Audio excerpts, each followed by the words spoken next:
Nikita Koloff. This guy was a total beast in the ring, known for his raw power and that icy Russian stare. But like many wrestlers, his career wasn't without a bit of controversy. So let's break it down, shall we? Now, before we get into the controversies, let's set the stage. Nikita Koloff burst onto the scene in the early 80s, managed by the legendary Russian bear Ivan Koloff. He played the Russian villain perfectly, and man, could he wrestle. He tore it up in the NWA, racking up titles like the World Six-Man Tag Team Championship, the World Tag Team Championship, and even the U.S. title. Nikita's intensity was off the charts. He was like a machine, just relentless aggression and power. But his career wasn't a plain page. Remember the Cold War era. Back then, America and the Soviet Union didn't like each other very much. So when Nikita showed up pretending to be a scary Russian guy, it got people really riled up. Some people thought it was a bad idea to have a Russian bad guy at a time when everyone was worried about war. But wrestling is like that. It takes what's happening in the world and turns it into a show. Nikita was really good at his job. He acted like a mean Russian so well that everyone believed him. But here's the funny part. He wasn't Russian at all. He was from Minnesota, and he was so good at it that fans genuinely believed he was from behind the Iron Curtain. Can you believe it? Fans were really mad when they found out he was just pretending. But hey, let's not forget about the exciting stuff. Nikita had some amazing matches with another wrestler named Magnum TA. They were both at the top of their game, like the best basketball players in the whole school. Their matches were super exciting, with lots of action and close calls. Everyone remembers those fights, and they made Nikita a famous wrestler. Unfortunately, like many wrestlers back then, Nikita used things called steroids to get stronger. It was a different time, and lots of people made bad choices. Looking back, it wasn't a good thing, and Nikita has said he feels sorry about it. As much as he wanted everyone to be his fan, he couldn't please everyone. Nikita did something that made some fans upset. He left his wrestling company, JCP, and joined a different one called AWA. It was like switching from one sports team to their biggest rival. JCP was having some problems, and some people thought Nikita shouldn't have left them when they were down. It definitely left a mark on his legacy. And speaking of controversial moves, his return to WCW in the early 90s wasn't exactly a triumphant one. He was past his prime, and WCW didn't seem to know what to do with him. It was a bit of a sad ending for a guy who had been such a dominant force in the 80s. If you're wondering where he is now, then these days Nikita Koloff is deeply involved in Christian ministry. He became a born-again Christian in 1993 and has dedicated his life to sharing his faith. He travels around the country, speaking at churches, schools, and prisons. He even runs his own ministry called Koloff for Christ Ministries. He's also written a few books, including his autobiography, Wrestling with Success. In it, he talks about his wrestling career, his faith, and how he found a new purpose in life. So while he may not be body-slamming opponents anymore, he's still making an impact in a different way. But hey, let's not dwell on the negatives. He may have had his controversies, but he also had incredible matches, memorable feuds, and a lasting impact on the wrestling world. His legacy was great, and if you're a real fan, keep watching. Let's relive his career. Nikita Koloff, born Simpson, yep, his real last name, came into the world on March 9, 1959, in Minneapolis, Minnesota. He was one of 4 kids born to Paige and Olive Simpson. Life wasn't easy, though.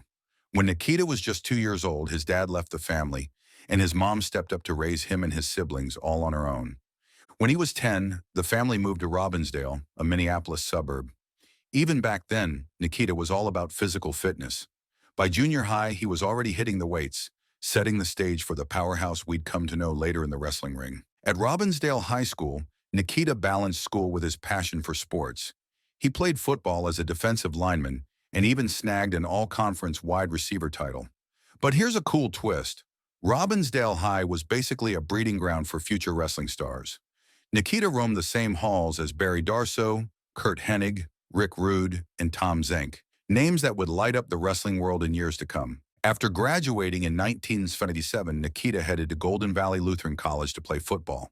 There, he crossed paths with Joe Laurinaitis, who'd later become famous as Road Warrior Animal. Football was Nikita's first love, but injuries kept getting in the way. He pushed through and transferred to Minnesota State University Moorhead, but bad luck struck again. Another injury sidelined his dreams. By 1984, Nikita was gearing up for a tryout with the USFL, hoping to reignite his football career. But fate had other plans. His old college buddy, Road Warrior Animal, gave him a call with an interesting pitch. Why not try professional wrestling? Nikita was intrigued, and Animal didn't sugarcoat the advice. Shave your head and come ready to rumble. Nikita decided to go for it. And that's when Jim Crockett Jr., a major wrestling promoter, stepped in to create the persona we all know, Nikita Koloff, the Russian Nightmare. With his new identity, Nikita joined forces with Uncle Ivan Koloff and Don Colonel to form a Soviet villain team in the wrestling world. His transformation was quick and dramatic. With only a little training from Eddie Sharkey, Nikita made his wrestling debut on June 5, 1984. And get this, he won his first match in just 13 seconds, but the pressure was on. Jim Crockett Jr. told Nikita that if he stumbled on the ropes during his debut, he'd be fired right then and there. To sharpen his skills, Nikita Koloff hit the road alongside Ivan Koloff and Don Colonel. Early on, he was kept in the background. His matches were short, and during TV interviews, he stood silently with his arms crossed, the ultimate enforcer. But as Nikita improved in the ring and on the mic, he started to step into a bigger role. Determined to perfect his Russian villain character, Nikita even learned to speak Russian and stayed in character outside the ring. When Colonel's storyline wrapped up, Ivan introduced Nikita's new partner, Crusher Khrushchev, played by Barry Darsow, one of Nikita's old high school buddies. Together, they were unstoppable, winning the NWA World Six-Man Tag Team Championship in December 1984. And just a few months later, in March, Nikita and Ivan took the NWA World Tag Team titles, defeating wrestling legends Dusty Rhodes and Manny Fernandez. In 1985, the Koloffs locked horns with the Road Warriors in a rivalry fans couldn't get enough of.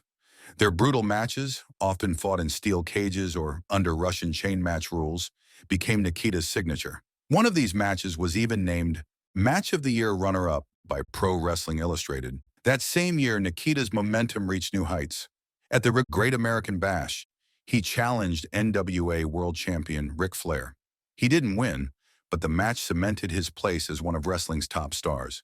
Nikita himself called it his favorite match of all time. Later in 1985, Nikita and Ivan reclaimed the NWA World Tag Team titles from the Rock and Roll Express, only to lose them in an epic steel cage showdown at Starrcade 1985. And then came 1986, a year that made wrestling history.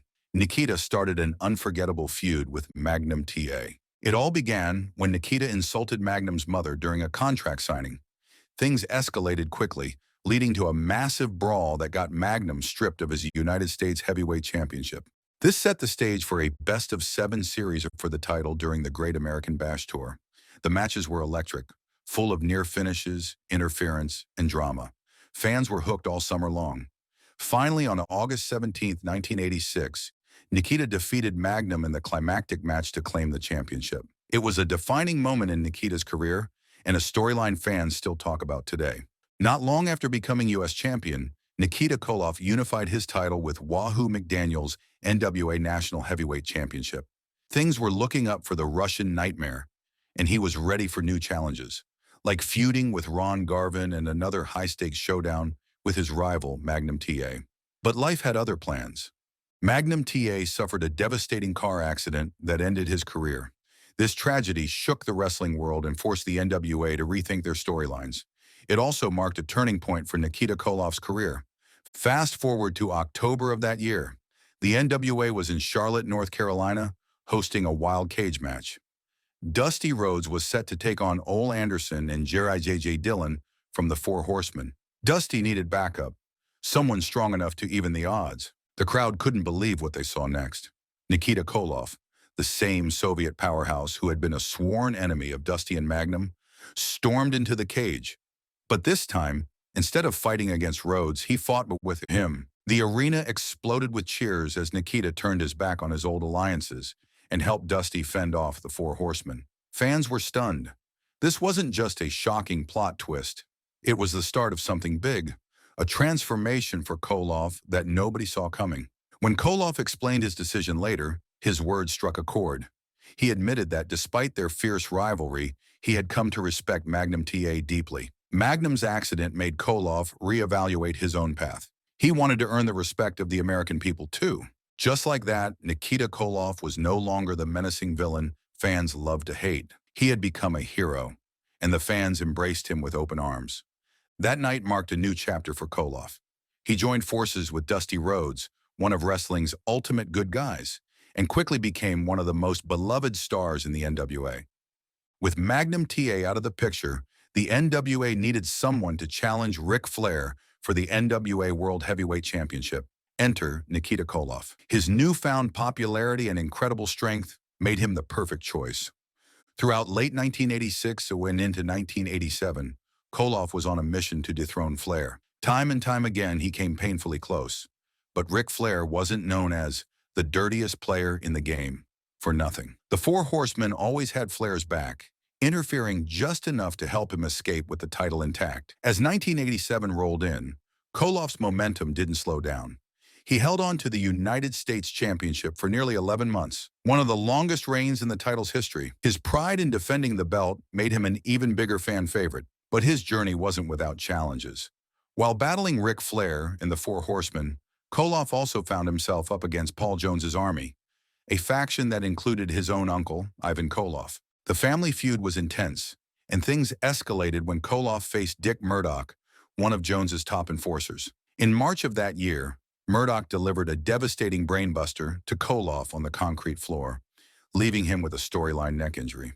In April, Koloff teamed up with Dusty Rhodes to win the prestigious Jim Crockett Senior Memorial Cup Tag Team Tournament. In the finals, they defeated Tully Blanchard and Lex Luger, two of the Four Horsemen's most prominent members, cementing their dominance as a team. As the summer of 1987 rolled around, Koloff found himself at the center of one of the most innovative concepts in wrestling history: War Games. The Great American Bash tour that year featured the debut of War Games, a match designed by Dusty Rhodes himself.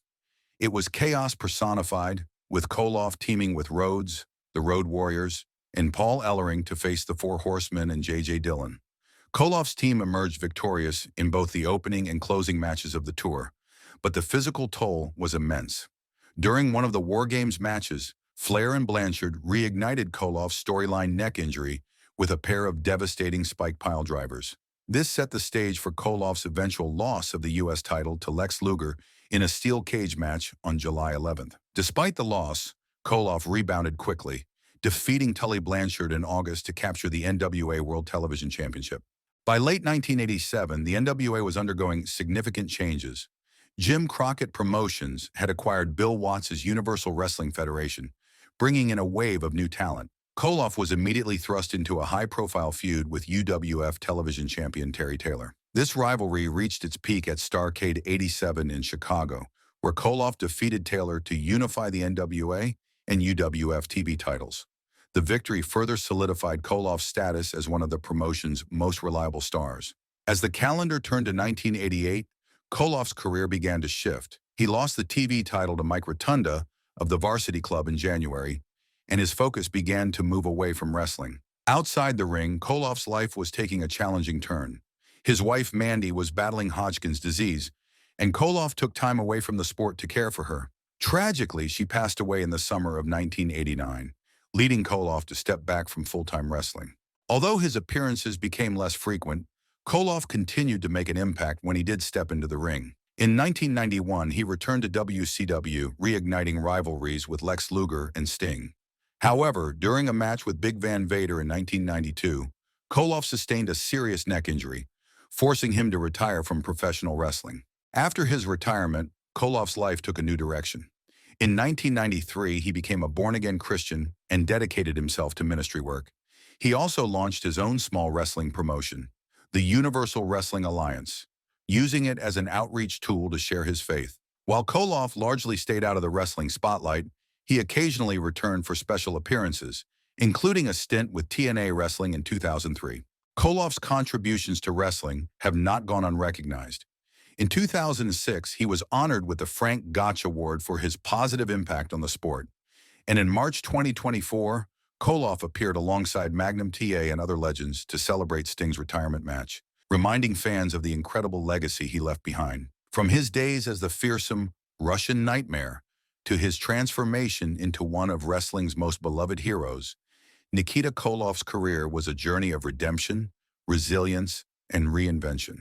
His ability to connect with fans, whether as a villain or a hero, is a testament to his skill as a storyteller and performer.